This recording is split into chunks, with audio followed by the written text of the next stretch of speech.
அனைத்துலகோரே, கடவுளை போற்றி ஆர்ப்பரியுங்கள். அவரது பெயரின் மாட்சியை புகழ்ந்து பாடுங்கள். அவரது புகழை மேன்மைப்படுத்துங்கள். கடலை உலர்ந்த தரையாக அவர் மாற்றினார். ஆற்றை அவர்கள் நடந்து கடந்தார்கள். ஆங்கே அவரில் நாம் அகமகிழ்ந்தோம். அவர் தமது வலிமையால் என்றென்றும் அரசாள்கிறார்.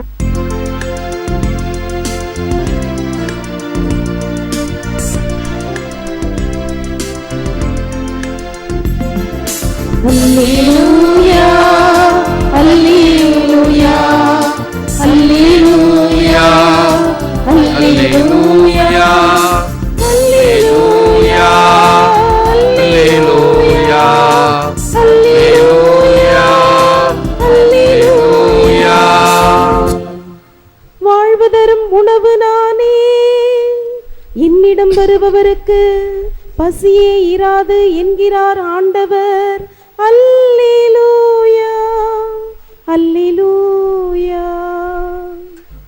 ஆண்டவர் உங்களோடு இருப்பாராக, உம் ஆன்மாவோடும் இருப்பாராக. புனித யோவான் எழுதிய நற்செய்தியிலிருந்து வாசகம். ஆண்டவரே, மாட்சி உமக்கே.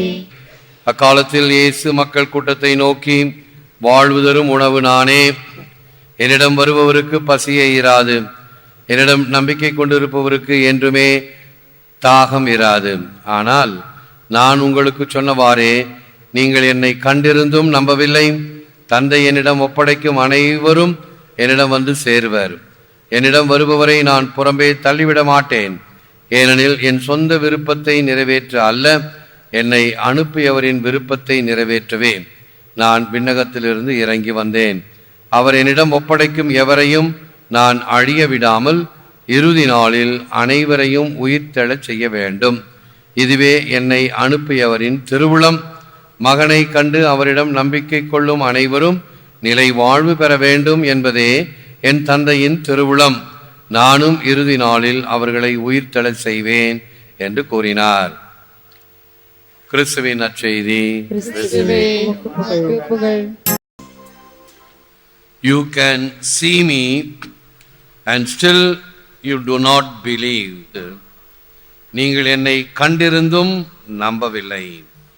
கிரேசில் அன்பார்ந்த சகோதர சகோதரிகளே, அன்பார்ந்த தொலைக்காட்சி விசுவாசிகளே, அந்தியோக்கு இஞ்ஞாசியாருடைய வார்த்தைகள். Faith is the principle of true life. விசுவாசம் உண்மை வாழ்வின் தத்துவம். விசுவாசம் உண்மை வாழ்வின் தத்துவம்.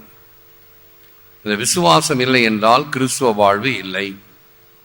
அடிப்படையிலேயே அனைத்து அருட்சாதனங்களும்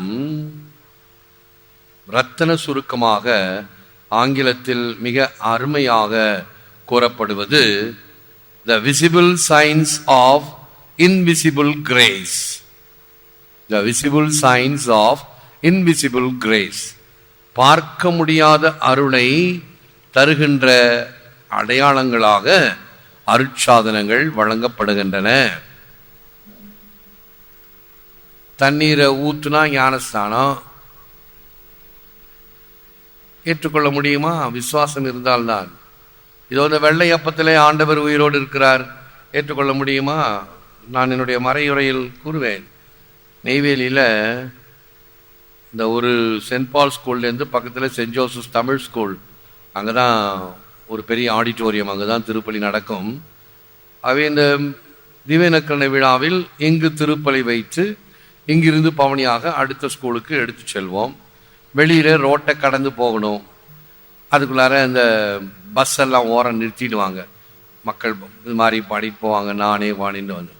அப்போ பஸ்ஸில் இருக்க ஒரு குடிகாரன் சொல்கிறான், அந்த பாடுறா, இவங்க உலக மக்களுக்கெல்லாம் கண்களை திறக்கிறாங்க, இவங்க கண்களை திறக்கிறது எப்படின்னு தெரியல. அந்த வெள்ளை அப்பத்தில் கடவுள் இருக்கிறான்னு தூக்கிட்டு போகிறானுங்க. விசுவாசம் இல்லாதவனுக்கு அது ஒரு வெள்ளை அப்பம், ஒரு வெள்ளை பிஸ்கட். விசுவாசம் உள்ளவனுக்கு தான்.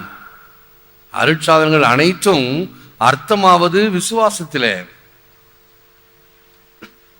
Our witness, however, would be hopelessly inadequate if we ourselves had not first contemplated his face. முதலில் அவரது முகத்தை நாமே உற்று தியானிக்காமல் சாட்சி பகர்வது மிகவும் பலவீனதாகும். ஒரு படத்திலே ஒரு 3 டைமென்ஷன் காட்சியை இப்படி மறைத்து கொடுக்க முடியும். ஆக இப்படி சாதாரணமாக இருக்கும் பொழுது இறைவனுடைய தரிசனம் மிக மிக பெரிது. ஆகவேதான் யாரெல்லாம் அந்த தரிசனத்தை பெற்றார்களோ தங்களையே மறந்து அந்த பரவசத்திலே அவர்கள் இறைவனை தொழுவதும் போற்றுவதும் நற்செய்தியிலும் பார்க்கிறோம், மற்ற புனிதர்கள் வாழ்விலே பார்க்கிறோம். தாமஸ் அக்வினாஸ், நீர் ஒன்றே போதும் ஆண்டவரே என்பது. நம்முடைய ராயப்பர், ஆண்டவரே பாவியனை விட்டாகலும் என்று முதலில், அதன் பிறகு ஆண்டவரே உமக்கொன்றும் மோயிசனுக்கொன்றும் எலியாசுக்கொன்றும் 3 கூடாரங்கள் அமைப்போம், இங்கேயே தங்குவோம், எத்துணை நன்று தாபோர் மலை காட்சியில. இப்படி இந்த தியோபனி என்று சொல்லக்கூடிய இறை தரிசனத்திலே அவர்கள் தங்களையே மறந்து விடுவார்கள். அதுதான் உண்மை. இறைவனும் இறைவனை சார்ந்ததுதான் அவர்களுக்கு நினைவிலும் கனவிலும் நடப்பிலும் இருப்பதை பார்க்க முடியும். ஆகவே முதலில் அவரது முகத்தை பார்த்தால், அதை உணர்ந்தால்தான் சாட்சி பகர முடியுமாம். நான் பார்த்திருக்கிறேன், நீங்களும் பாருங்கள். நான் அனுபவித்திருக்கிறேன், நீங்களும் அனுபவியுங்கள். நான் பெற்ற இன்பம் பெருகை வையகம் என்று பகிர்வது, அதுதான் இறை தரிசனத்தை தருவது. கரிசனமே இறை தரிசனத்தை தரும். The door of salvation is open. The heart of Jesus is ready to receive us. But we must go to Jesus. We are of course free. மீட்பின் கதவு திறந்துள்ளது. இயேசுவின் இதயம் நம்மை வரவேற்க தயாராய் உள்ளது. நாம் இயேசுவிடம் போக வேண்டும், கட்டாயத்தினால் அல்ல, சுதந்திரமாக. ஒரு பழமொழி சொல்லுவாங்க, குதிரைய தண்ணி குடிக்க வைக்கணும்னா குளத்துக்கு கூட்டிட்டு போகலாம் அல்லது ஆற்றுக்கு கூட்டிட்டு போகலாம், எங்க தண்ணி இருக்குது கூட்டிட்டு போகலாம். குடிக்க வேண்டியது யாரு? குதிரை தான் குடிக்கணும். அவ தலையை பிடிச்சி தண்ணியில முக்குனா குடிக்காது. இப்படி இறைவனுடைய தரிசனம் உனக்கு அருள் வேண்டுமா, நீ போய் அதை கேட்க வேண்டும், ஆசிக்க வேண்டும், யாசிக்க வேண்டும். ஆசிக்க வேண்டும், யாசிக்க வேண்டும், 2 அர்த்தம் இருக்குது. ஆசைப்படுதல் வேண்டும், யாசிக்கணும் ஆண்டவரே கொடுங்க என்று கேட்க வேண்டும். All that science has taught me and continues to teach me strengthens my belief in the continuity of our spiritual existence. நிலாவுக்கு அனுப்பிய சயின்டிஸ்டினுடைய வார்த்தைகள், விஞ்ஞானம் எனக்கு மெய்ஞானத்தை கற்றுத்தருகிறது.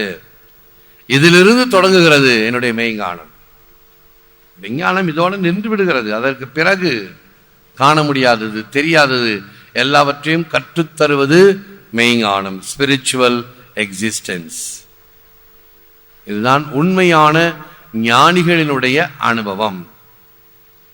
இந்த ஞானிகளுடைய தன்மையை ஆழ்கடலுக்கு ஒப்புமை சொல்வார்கள்.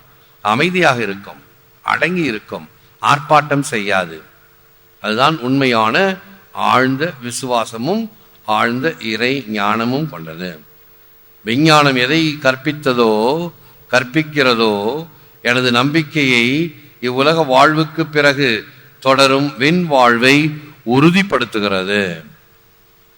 இந்த வாழ்க்கைக்கு பின்னால் இருக்கக்கூடிய நிலை வாழ்வு, அதற்கு நான் என்னையே தயாரித்துக் கொள்ள வேண்டும்.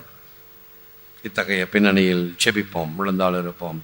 Lord Jesus Christ, your death brought life and hope. Where there was once only despair and defeat, give me the unshakable hope of everlasting life, the inexpressible joy of knowing your unfailing love, and the unquestioning faith and obedience in doing the will of our Father in heaven. ஆண்டவராய் இயேசுவே, தோல்வியையும் துயரத்தையும் கொண்டிருந்த எங்களுக்கு உம் மரணத்தின் வழியாக வாழ்வையும் நம்பிக்கையையும் கொணர்ந்தீரே. அசைக்க முடியாத நம்பிக்கையையும் நிலை வாழ்வையும், இடைவிடா உம் அன்பை உணரும் சொல்லனா மகிழ்ச்சியையும், சந்தேகமற்ற விசுவாசத்தையும், வானக தந்தையின் சித்தப்படி நடக்கும் கீழ்ப்படிதலையும் எனக்கு தந்தரலும். ஏற்று வரமருளும் இறைவா, காக்கும் கரங்களினால். ஆமென். ஆமென். இதயம் பாடும் இனிய பாடல் இறைவா உமக்காக, ஈகத்தில் காணும் படைப்பு யாவும் இறைவா எனக்காக. நினைத்தேன் நான் தர அனைத்தும் முந்தன் காணிக்கை. நினைத்தேன் நான் தர அனைத்தும் முந்தன் காணிக்கை. என் இதயம் பாடும் இனிய பாடல் இறைவா உமக்காக.